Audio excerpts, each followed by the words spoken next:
Good morning दोस्तों, स्वागत है आपके अपने यूट्यूब चैनल नैतिक पथ क्लासेस पर।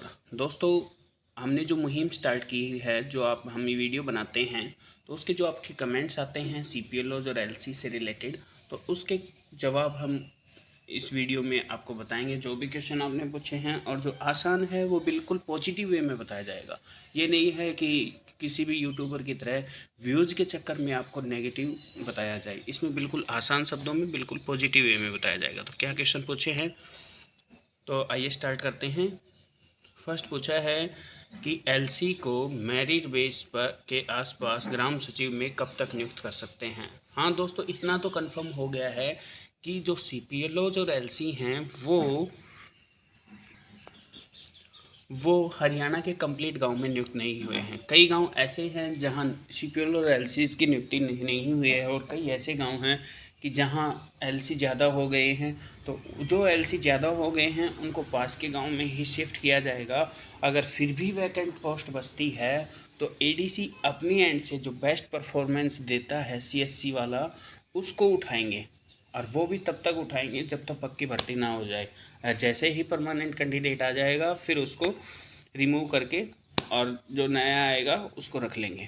तो ये नियुक्त तो अभी इस पे प्रोसेस चल ही रहा है। इससे रिलेटेड हमें जल्दी इन्फॉर्मेशन देखने को मिलेगी। नेक्स्ट पूछा है कि सबसे ज़रूरी सवाल है उसका जवाब दो, इस भर्ती का फ्यूचर क्या है। 6,000 और कमीशन पे सारी उम्र काम करना पड़ेगा क्या। दोस्तों, ये तो एसओपी आने के बाद ही पता चल पाएगा, क्योंकि आपको पता ही है सीपीएलओ को 6,000 प्लस कमीशन बताया गया है और एलसी को पूरा कमीशन बेस बताया गया है। तो अब क्या सरकार ने इसके बारे में सोचा है, तो वो एसओपी आने के बाद ही हम आपको बता पाएंगे कि इस भर्ती का क्या फ्यूचर है। हाँ, इतना ज़रूर है कि फ्यूचर तो बेस्ट है और काम भी इसमें बहुत ज़्यादा मिलेगा, क्योंकि आज के टाइम में जो परिवार पहचान पत्र है उसकी वैल्यू ज़्यादा हो गई है एज कम्पेयर टू आधार। आधार अब इतना मैंडेटरी नहीं है जितना परिवार पहचान पत्र। परिवार पहचान पत्र डालते ही आपकी सारी डिटेल आ जाती है।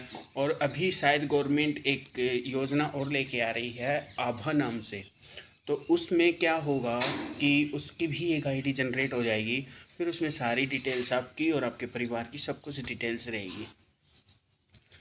नेक्स्ट जो क्वेश्चन पूछा है, ये एक हमारे बहुत ही अच्छे सब्सक्राइबर हैं जो डेली हमें कमेंट करते हैं नाइस वीडियो। इनका दिल से थैंक यू। नेक्स्ट जो पूछा है वो है, भाई अभी जो लगे हैं उनकी तो सैलरी बहुत कम है, एलसी को ज्वाइनिंग ही नहीं मिली है, गवर्नमेंट बस पैसा इकट्ठा कर रही है। मैं दोस्तों आपको बता देना चाहता हूँ, फर्स्ट ऑफ ऑल सैलरी ना तो सीपीएलओ की आई है ना एलसी की आई है। और कितनी सैलरी आती है ये तो बाद में ही पता चलेगा, क्योंकि अभी जो है वो न्यू ईयर लगा है। न्यू ईयर अगर आप सोचोगे कि जनवरी से लगा है, तो मैं बता देना चाहता हूँ जो गवर्नमेंट का फाइनेंशियल स्टार्ट होता है वो अप्रैल टू मार्च होता है। तो अभी अप्रैल चल ही रहा है, तो सैलरी भी अगर मिलेगी तो आपको 2-3 महीने बाद मिलेगी। यानी कि आप मान के चलो कि आपके जो लोकसभा इलेक्शन हैं उसके बाद ही मिले, क्योंकि नया डिपार्टमेंट है, थोड़ा सा टाइम ज़रूर लगेगा। और पैसा इकट्ठा तो आपको इकट्ठा दे देगी। अगर जो भी आप गवर्नमेंट इकट्ठा करे तो आपको इकट्ठा मिल जाएगा, बट उसमें थोड़ा प्रोसेस लगेगा। नया डिपार्टमेंट है, नई पोस्ट है, तो इसमें थोड़ा सा समय लगेगा, आप वेट कीजिएगा। नेक्स्ट है कि मेरे भी 500 रुपये नहीं आए हैं। दोस्तों, काफ़ी सारे ऐसे कैंडिडेट्स हैं जिनके 500 रुपये नहीं आए हैं। जैसे ही आ जाएंगे तो हम इससे रिलेटेड वीडियो बना देंगे कि आप सभी के जो रुपए है वो आ गए हैं, या हम अपने टेलीग्राम चैनल पे बता देंगे नैतिक पथ क्लासेस। अगर आप सर्च करेंगे टेलीग्राम पे तो आपको मिल जाएगा, या टेलीग्राम का जो लिंक है वो वीडियो के डिस्क्रिप्शन में हम आपको प्रोवाइड करवा देंगे, जिससे आपको पता चल जाएगा कि कब आपके ये रुपए आए हैं। नेक्स्ट पूछा है कि सर मेरे विलेज में मेरे सबसे ज़्यादा नंबर हैं, ठीक है 64 हैं थे, बट मेरे विलेज से अदर विलेज का सीपीएलओ लग गया। हाँ प्यारे दोस्त, मैं बता देना चाहता हूँ, हाँ हो सकते हैं, होंगे आपके 64 नंबर। अगर पास के विलेज ने या दूर के विलेज ने भी या अदर ब्लॉक के कैंडिडेट ने भी आपके गांव से अप्लाई किया है और उसके ज़्यादा नंबर हैं, यानी कि आपके 64 हैं, उसके 64 से एक नंबर भी ज़्यादा हुआ या जितने भी उसके आए हैं, तो उसको फर्स्ट प्रायोरिटी दी गई है। CPLO जिसके ज़्यादा नंबर हैं उस विलेज से, चाहे वो कहीं का भी बंदा अप्लाई करे, उसको फर्स्ट प्रायोरिटी दी गई है, उसको CPLO लगाया गया है। CPLO लगा दिया। इसका सॉल्यूशन होना चाहिए, उसको अपने ही विलेज में CPLO नियुक्त होना चाहिए। मुझे LC बना दिया। दोस्तों मैं आपको बता देना चाहता हूँ, CPLO और LC दोनों एक ही हैं। पहले जो LC थे वो विदाउट एग्ज़ाम थे, बट अब जो CPLO और LC हैं सेम एग्ज़ाम है आपका, तो सेम प्रोसीजर होगा। आप वेट कीजिए SOP आने तक।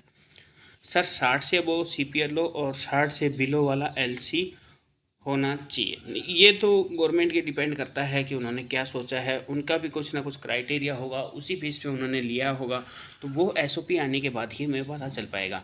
जिन कैंडिडेट के 60 से अबव हैं उनको पड़ोसी गांव का CPLO बना देना चाहिए। देखो ये तो हम अपने एंड से नहीं कह पाएंगे कि सरकार क्या डिसीजन लेगी और हमारी सुनेगी भी नहीं, क्योंकि उस गवर्नमेंट ने जैसे क्राइटेरिया रखा था कि फर्स्ट में 40 से ऊपर के सेकंड के लिए अवेलेबल होंगे टेस्ट देने के लिए, तो हम अगर बोलते कि 30% रखो तो ऐसा थोड़ा ना होगा। जो गवर्नमेंट सोचेगी वही तो करेगा। और पड़ोसी गांव में CPLO बनाना देना, हाँ CPLO के लिए जहाँ कोई भी वैकेंट पोस्ट है जिस भी गांव में, तो LC को ही प्रमोट करने के लिए बोला गया है CPLO में। तो उसका जो लेटर है वो हमें कुछ दिन पहले ही रिसीव हुआ है। नेक्स्ट पूछा है कि भाई अभी जो लगे हैं उनकी तो सैलरी बहुत कम है और LC तो ज्वाइनिंग ही नहीं मिली है, बस पैसे इकट्ठी कर रही है। इसका हमने अभी जवाब दिया है। तो दोस्तों ये थे आज के सारे कमेंट्स और इसका जो है हमने पॉजिटिव वे में आंसर दिया है। अगर आप हमें कोई सजेशन देना चाहते हैं तो आप कमेंट के माध्यम से हमें दे सकते हैं। अगर आपको ये वीडियो अच्छा लगा हो तो प्लीज़ चैनल को सब्सक्राइब कीजिएगा। थैंक यू दोस्तों।